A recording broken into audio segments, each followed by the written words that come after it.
Since I always ask you the question, this time I'll pose it to myself. Am I ready for the apocalypse? Well, I'm surely at least a little more ready now than I was a week ago, thanks to my new Capri truck camper. Allow me to share some video and photos with you, along with the experience of owning one.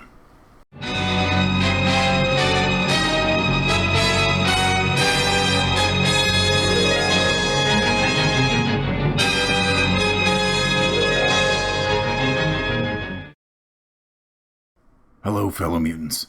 Last week I drove to Bluffdale, Texas, which is a small town west of Fort Worth, and took delivery of a Cowboy model truck camper from Capri Campers.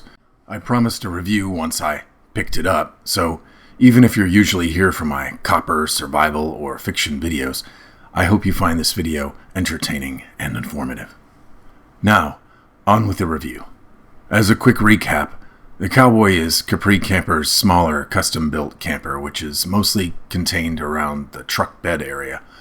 Unlike many so-called cab-over truck camper models you may have seen, which hang over the passenger area on a pickup.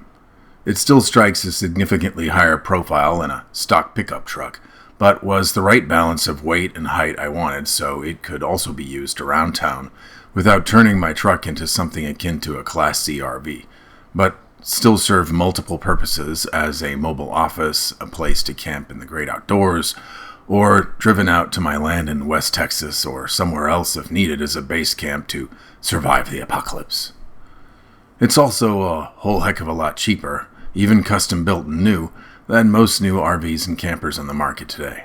The closest in terms of price would be something like a pop-up trailer camper or a very small trailer camper. And to be sure, a pop-up would be bigger inside, though it would weigh more. But then I'd need to find some place to store the trailer, rather than just have it on my vehicle permanently, sharing the same footprint, ready to serve at any time. So, let me show off the exterior first.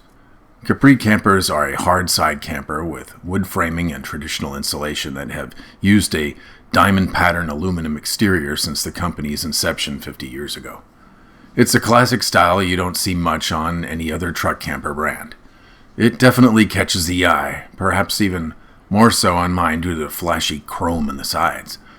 I know this for a fact since I've been out to the store and to get gas only 3 times since I returned from Bluffdale, and every time I've gotten out of my vehicle, I've had someone comment and ask if they can see inside. 3 for 3. We'll make that 4. One time I was airing up my tires for the ride home not far from Bluffdale, and an older fellow pulled up alongside and asked me where I got the camper as well. I've never had random people approach me for giving me compliments on my ride.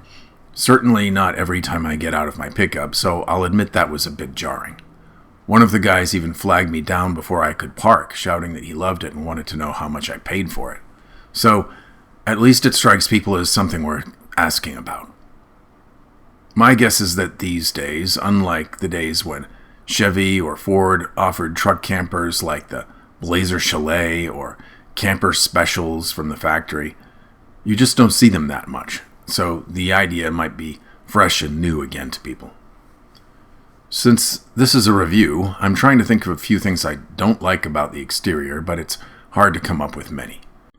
In fact, I really like the way the color scheme came out of the truck. It almost looks as if it came out of the Ford factory that way. Perhaps the top where the solar goes. It's definitely more function over form. Like many RVs up top, it has some sealing and taping. That is a necessity to keep the weather out, and some wires for the solar, so it's not going to win a beauty contest. But you really can't see this part of the camper since it's up 8 feet in the air. Everything you can see looks nice to me. It's not really a negative, more of an opportunity, but I am looking to find a storage box to fit into one or both of the gaps in the front of the wheel wells where I could add a little extra space to store tools or other dirty things. For now, these make a good place to throw shoes and boots since I don't want to track dust and dirt into the camper. I use a small hitch step, which actually has a trailering hitch ball mount underneath the step. It's an innovative $30 add-on I purchased from eBay, but landing your foot on it right is a little more challenging than a proper set of stairs which Capri offers. The handle beside the door gets some good use with my setup. When it comes to waxing and polishing, I found out the hard way that even with a ladder and being 6 foot, I'll need a little help to reach a couple of small areas. But that I can reach most of it at all is a win. As a fun side note, the 8-foot height is apparently just about 1 foot shy of most fast food drive-thrus, which have a 9-foot clearance, though I probably shouldn't visit much of those anyway. The only other possible downside I can think of refers back to the point about how popular it's been every time I take it out in the town. Perhaps it's not quite the stealthiest bug-out vehicle. Kind of like driving a custom 57 Chevy to a Kroger. Perhaps a coat of desert dust will help if the time comes. Inside, the camper is very livable. The bed was much more comfortable than I had anticipated, giving the photos that showed what looked like a standard piece of foam. It's in fact very dense and a comfortable foam material. My boys love hanging out inside while it's parked in my driveway. In fact, they've insisted on being there every night just reading books or watching videos. The table/desk is one of the best items in the camper the way I have it laid out, even without mentioning the fact that it can be dropped to help form a second small bed. It swivels and can be repositioned in different ways, so it's an effective working desk, both on the bench or in front of the bed. It's also just long enough that you can share it as a dining table for 2 if you position it in the right way. The pop-up table on the side of the sink was a suggestion of Capri campers, and that has been a great addition as well to maximize the space in the camper. I'm going to add a couple of folding cup holders since I've already dropped a metal tumbler, having forgotten it was in the back on one of these tables when driving. One thing that I wasn't sure about was the 5-foot standing interior height of the Cowboy. However, I have experienced no problem with this in practical use. I don't even notice it. I move from one sitting position to another or even lie down for extra comfort. When using the desk and sitting on the thick cushion that doubles as a small side bed, being 6 feet tall, my head is very close to the ceiling, so for anyone significantly taller, you might want to consider sitting directly on the wood bench, which is comfortable enough to save a few inches of height, or get the retreat model since it has a 6'4" standing height. The fit and finish around the vehicle feels custom cut and rustic, and I like that. You can see and feel the workmanship. It's definitely different than the sort of factory fiberglass and stock fabric feel you'd get from one of the big name brands. The cushions, the wall coverings, these were made to order in the color I chose and look great.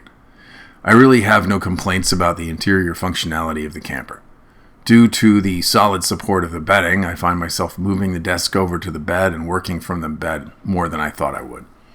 The storage over the bed is nice, but I'm resisting filling it up with things just to fill it up. I'd like to think on what are the best items I'd use for post-apocalyptic survival or camping, for that trip I hope I never need to make out to my land in West Texas, or to roll out on a moment's notice.